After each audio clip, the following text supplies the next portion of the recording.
This athlete posted up on the Triathlon Forum asking, he's got a goal of breaking 57, 58 minutes and wants to know how to do it. Want to know if there was anything to improve in his stroke. So we'll jump right in and see what we can come up with.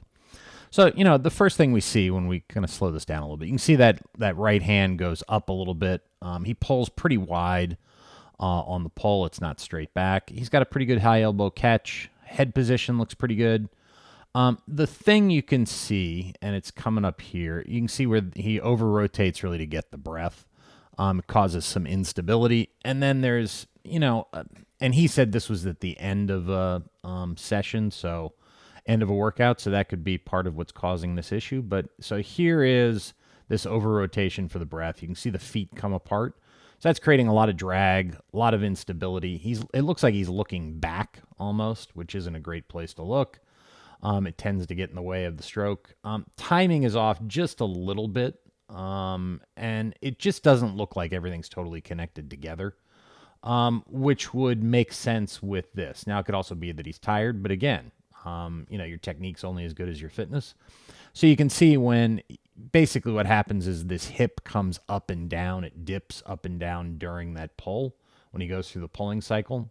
So he really lets go of his core.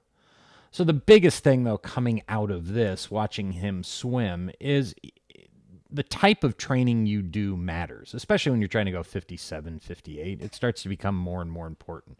And look, most of the swim training in triathlon is just horrible. I mean, it's basically almost designed to not get you better. Some of the other stuff that he could do, if we're just trying to specifically address some of his issues, would be kick with the brick. You can include that in your training. You're going to get fitness and technique all at the same time. The other thing we can do is swim with drag socks and paddles. And if we get, Aquavola makes a pretty great pair of paddles that can really help with that high elbow catch position. So it would make it so he doesn't raise that hand up when he gets in. But some of that's core related as well. That's what that kind of bouncing up and down in the water is about. So as always, thank you for tuning in. Please like, share, comment, subscribe, and I hope to see you in the pool soon.